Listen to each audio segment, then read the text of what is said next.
कर्क राशि वाली महिलाएं बातचीत करने में काफ़ी अच्छी होती हैं, सामाजिक होती हैं, लोगों से मित्रता करना, मिलना-जुलना अच्छा लगता है, लेकिन कभी-कभी स्वभाव मूडी हो जाता है और कभी-कभी इनके स्वभाव में आपको जिद भी देखने को मिल सकती है।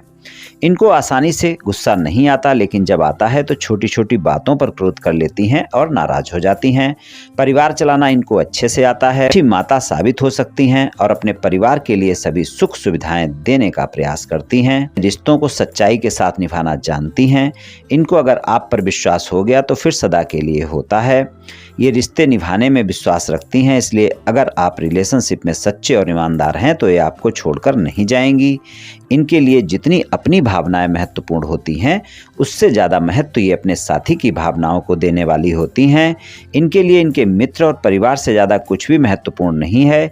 ये अपने परिवार और मित्रों के अच्छे या बुरे समय में साथ निभाने वाली होती हैं। मानसिक शक्ति काफ़ी मजबूत होती है इनकी और भावुक तो होती हैं। इस कारण कभी कभी भावनाओं में फंसकर ये अपना भला बुरा नहीं सोच पाती।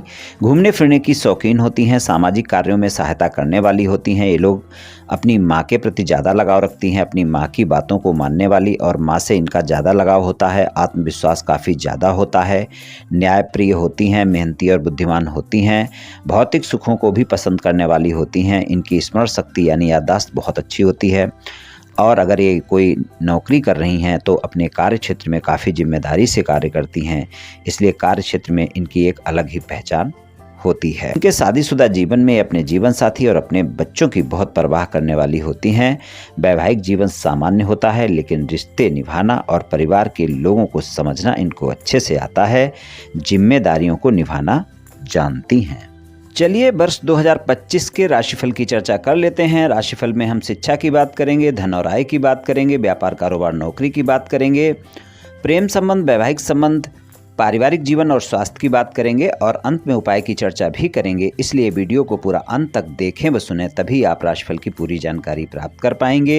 ये राशिफल चंद्र राशि पर आधारित है, यानी मून साइन पर। जिनको अपनी राशि नहीं पता है वो इस वीडियो को अपनी नाम राशि से भी देख व सुन सकते हैं। वार्षिक राशिफल में हम मुख्यतः शनि, गुरु, राहु और केतु के गोचर के आधार पर आपको क्या परिणाम मिल सकते हैं वर्ष 2025 में, चलिए जान लेते हैं। सबसे पहले शनि, गुरु, राहु और केतु का गोचर जान लेते हैं। शनि देव जो है वर्ष 2025 में 2 राशियों में गोचर करेंगे। पहले तो 29 मार्च 2025 तक वो कुंभ राशि में गोचर में रहेंगे और 29 मार्च 2025 को ही राशि परिवर्तन करके वो मीन राशि में अपना गोचर प्रारंभ करेंगे और फिर 2025 के पूरे वर्ष में 29 मार्च 2025 से लेकर और वर्ष के अंत तक 2025 के वर्ष के अंत तक वो मीन राशि में ही गोचर करेंगे। राहु भी 2 राशियों में गोचर करेंगे। पहले तो उनका गोचर मीन राशि में रहेगा 18 मई तक के समय में और 18 मई 2025 को ही राशि परिवर्तन करके वो अपना गोचर कुंभ राशि में प्रारंभ करेंगे और फिर पूरा वर्ष 2025 वो कुंभ राशि में ही रहेंगे। और केतु कन्या राशि में रहेंगे 18 मई 2025 तक के समय में और 18 मई 2025 को ही राशि परिवर्तन करके वो सिंह राशि में अपना गोचर प्रारंभ करेंगे और वो फिर पूरे वर्ष सिंह राशि में ही 18 मई से लेकर वर्ष के अंत तक वहीं पर गोचर में रहेंगे। गुरु का गोचर जो होगा वो आपका 3 राशियों में होगा वर्ष 2025 में। पहले तो गुरु जो अपने गोचर में रहेंगे वृषभ राशि में रहेंगे और 14 मई तक के समय में वृषभ राशि में ही गोचर करेंगे और 14 मई को ही वो राशि परिवर्तन करके मिथुन राशि में अपना गोचर प्रारंभ करेंगे और 18 अक्टूबर को वो मिथुन राशि से निकलकर कर्क राशि में अपना गोचर प्रारंभ करेंगे और उसके बाद 5 दिसंबर को फिर से वो मिथुन राशि में अपना गोचर प्रारंभ करेंगे। तो कुछ इस तरह से गुरु का गोचर 3 राशियों में रहने वाला है। गुरु का जल्दी राशि परिवर्तन वर्ष 2025 में आपको देखने को मिलेगा। शनि, गुरु, राहु और केतु का गोचर कुछ इस तरह से रहने वाला है वर्ष 2025 में। चलिए सबसे पहले शिक्षा की बात करेंगे। कर्क राशि वाली जो महिलाएं हैं उनके लिए शिक्षा के मामले में 14 मई तक का समय काफ़ी बेहतर है। 14 मई तक के समय में आपको शिक्षा के प्रत्येक क्षेत्र में अच्छे परिणाम देखने को मिलेंगे। आप किसी भी प्रकार की कोई शिक्षा ग्रहण कर रही हैं आपको अच्छे परिणाम देखने को मिलेंगे। अगर आप उच्च शिक्षा ग्रहण कर रही हैं तब भी अच्छे परिणाम देखने को मिलेंगे। कोई रिसर्च कर रही हैं तो उसमें भी अच्छे परिणाम मिलेंगे।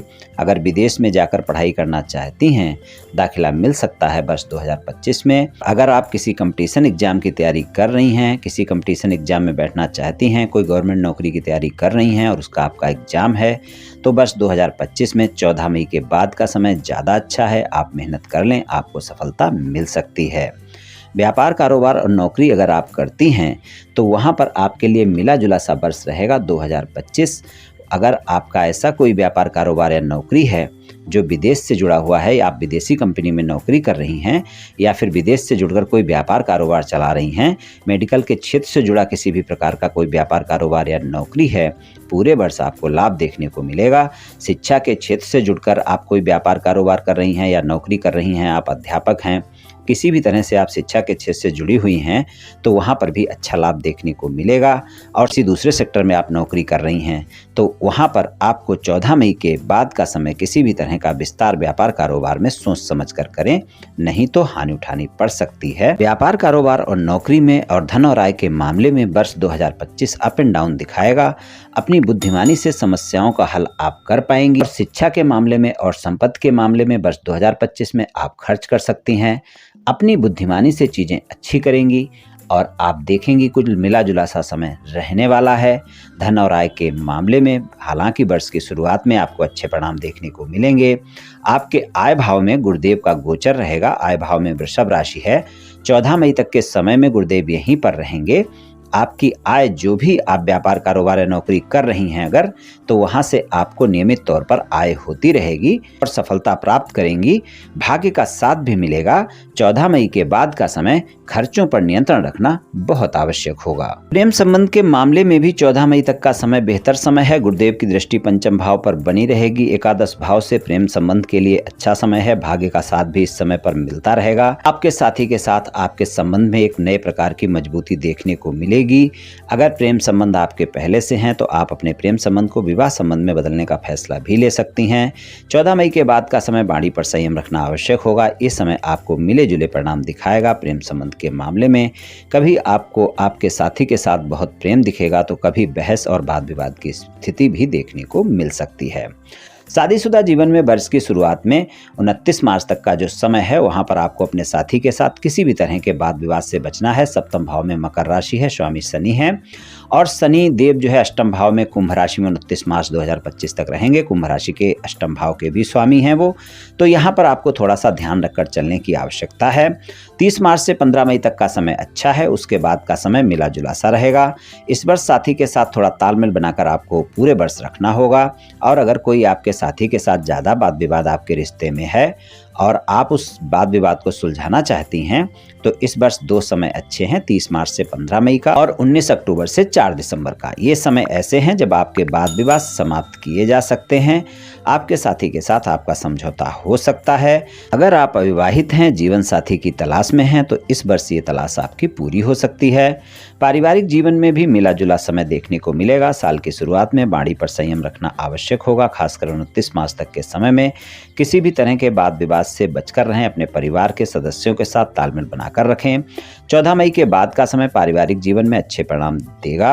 माता पिता के स्वास्थ्य का आपको ध्यान रखकर चलना होगा वर्ष 2025 में, खासकर जब अगर आपके माता पिता को पहले से कोई स्वास्थ्य समस्या है। स्वास्थ्य के मामले में इस वर्ष आपको ध्यान रखकर चलना होगा। पूरा वर्ष स्वास्थ्य में कोई भी समस्या होने पर कोताही बिल्कुल ना बरतें। डॉक्टर से परामर्श लें। छोटी से छोटी समस्या को बड़ा ना होने दें। और अगर आपकी पेट से संबंधित किसी भी प्रकार की कोई भी समस्या है तो आप थोड़ा विशेष ध्यान रखकर चलें। हो सके तो योग व्यायाम करें। और अगर आप अपने स्वास्थ्य का ध्यान रखेंगे, स्वस्थ दिनचर्या अपनाएंगे तो आपके लिए वर्ष सामान्य परिणाम दिखाएगा। फिर भी स्वास्थ्य के मामले में सदैव आपको ध्यान रखकर ही चलना चाहिए और समस्या होने पर डॉक्टर से परामर्श अवश्य लें। 29 मार्च 2025 के बाद स्वास्थ्य के मामले में थोड़ा सा ध्यान रखकर चलें। उपाय की बात करें तो शिव भगवान की पूजा उपासना पूरे वर्ष आपको लाभ देगी। रोजाना सुबह नहा धोकर शिवलिंग पर 1 लोटा जल अर्पित करें और सोमवार के के दिन शिवलिंग पर दूध मिश्रित जल अर्पित करें। ये उपाय पूरे वर्ष करें, निश्चित ही आप देखेंगे काफी अच्छे परिणाम आपको देखने को मिलेंगे। ये राशिफल सामान्य राशिफल है, ये सभी महिलाओं पर पूर्ण रूप से प्रभावी होगा ऐसा संभव नहीं है, क्योंकि आपकी जन्म कुंडली पर भी बहुत कुछ निर्भर करता है। आप सभी स्वस्थ रहें, आयुष्मान रहें, धनवान रहें, ऐसी मेरी श्री कृष्ण भगवान से प्रार्थना है। जय श्री कृष्ण, जय श्री राधे।